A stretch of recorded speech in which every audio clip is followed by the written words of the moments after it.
अस्सलाम वालेकुम। आज हम शुरू करने लगे हैं क्लास 6 की चैप्टर नंबर 2, जिसके अंदर हम पढ़ेंगे इंडस वैली सिविलाइजेशन और चाइनीज़ वैली सिविलाइजेशन के बारे में तफसील से पढ़ेंगे। सबसे पहले हम चाइनीज़ वैली सिविलाइजेशन के बारे में पढ़ेंगे, जिसके अंदर मेनली 2 डायनेसिटीज़ के बारे में ज़िक्र है, ख़ानदान के बारे में जिन्होंने हुकूमत किया चाइना के ऊपर। तो number 1 zoo dynasty, Shang dynasty और ज़ू डायनेसिटी के बारे में पढ़ेंगे।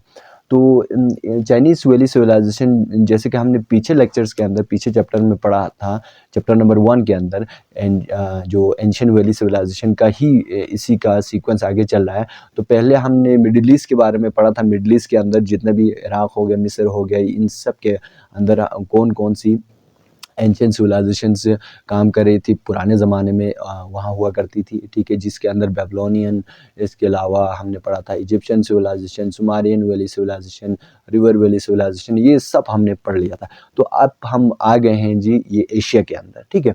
साउथ एशिया के अंदर मेनली हम आ गए हैं। तो इसके अंदर 2 हम पढ़ेंगे डायनेसिटीज़ के बारे में, या 2 सिविलाइजेशन के अंदर के बारे में पढ़ेंगे। नंबर 1 हमारे पास चाइनीज़ वैली सिविलाइजेशन, दूसरा हम पढ़ेंगे इंडस वैली सिविलाइजेशन। तो हम पढ़ने लगे हैं चाइनीज़ वैली सिविलाइजेशन के अंदर। आपको पता है कि शंग एंड ज़ू डायनेसिटीज़ पहले आ जाते हैं। तो इसके हम इंट्रोडक्शन में कुछ पॉइंट्स लिखे हैं। China has one of the oldest civilisation on this planet. इस हमारे ज़मीन के ऊपर क्या है, ये कदीम तरीन तहज़ीबों में इसका शुमार किया जाता है। It has 6,000 years old history. इसके 6000 साल पुरानी इसकी तारीख़ है। इसके अलावा China is separated from the world due to high mountains, desert, dense jungles and Pacific Ocean. तो चाइना दूसरे सल्तनतों से या दूसरे जो ममालिक से उनका अलग होने की मेन वजह क्या थी, उसके इर्द गिर्द बड़े बड़े माउंटेन्स हुआ करते थे, जंगल्स हुआ करते थे, डेजर्ट्स हुआ करते थे, यानी कि सहरा हुआ करते थे, और इसके अलावा इसके इर्द गिर्द एक बहुत बड़ा समंदर भी है। तो इस वजह से बाकी दुनिया से ये अलग थलग हुआ करता था। पुराने ज़माने की बात हो रही है, ठीक है। तो चाइनीज़ वैली सिविलाइजेशन की शुरुआत कहाँ से हुई? The Chinese history began from Huang He valley से इसकी शुरुआत हुई। तो इस चाइना के ऊपर कोई किन किन डायनेसिटीज़ ने, किन किन ख़ानदानों ने इसके ऊपर हुकूमत की, ठीक है, बादशाहों ने हुकूमत की, इसके बारे में हम रूलर्स के बारे में इससे बोर्ड के ऊपर पढ़ेंगे। तो मेनली इसके अंदर 4 रूलर्स की बात हो रही है, ठीक है। नंबर 1 ज़िया है, जो कि सबसे पहले, ठीक है, उन्होंने सबसे पहले ज़्यादा हुकूमत किया। इसके अलावा दूसरा हमारे पास आ जाते हैं शंग डायनेसिटी के बारे में, जिसके बारे में हम तफसील से पढ़ेंगे। और दूसरा ज़ू डायनेसिटी के बारे में, इसके बारे में भी हम तफसील से पढ़ेंगे।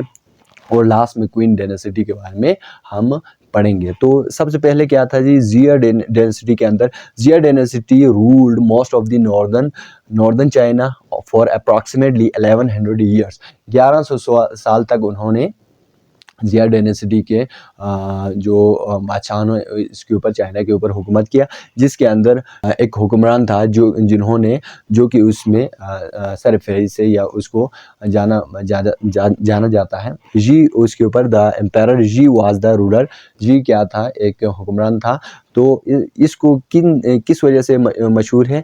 ही was known for his tyranny की वजह से मशहूर है। टेरनी कहा जाता है जुल्म जबर, ठीक है, लोगों के ऊपर जुल्म सितम करना। दूसरा हमारे पास आ जाती है Shang dynasty. Shang dynasty ruled for nearly 554 years, 554 साल उन्होंने हुकूमत किया, जिसके अंदर टंग क्या था, एक बादशाह था, जिन्होंने क्या है, शंग लीडर थे, शंग के डायनेसिटी के एक बादशाह था। उन्होंने ये को एक बड़े बैटल के अंदर क्या है, उन्होंने 1650 BC के अंदर उन्होंने उसको शिकस्त दिया था। इसके बाद नेक्स्ट आ जाती है शंग के बाद ज़ू डायनेसिटी आ जाती है। तो इसमें आफ्टर शंग डायनेसिटी ज़ू डायनेसिटी ने चाइना के ऊपर हुकूमत किया। तो इसके बारे में है जी। लास्ट में हमारे पास आ जाती है क्वीन डायनेसिटी। क्वीन डायनेसिटी कौन थे? Qin at the end Qin dynasty rule over a single entity up to 221 से लेकर 206 BC तक उन्होंने इस ख़ानदान ने चाइना के ऊपर हुकूमत किया, यानी कि इससे एडी से पहले की बात हो रही है, बीसी के बारे में। तो ये था जी हमारे पास चाइना के अंदर किन किन डायनेसिटीज़ ने हुकूमत किया। तो इसके बारे में एंशिएंट सिविलाइजेशन के अंदर किन किन रूलर्स ने उसके ऊपर हुकूमत किया, तो इसके बारे में था।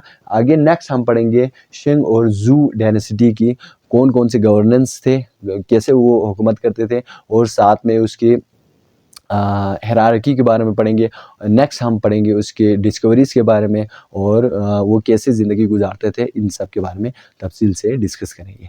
तो मुझे उम्मीद है कि ये वाला लेक्चर आप लोगों को काफ़ी हद तक क्लियर हो गया होगा। अस्सलाम वालेकुम वरहमतुल्लाहि वबरकातुहू।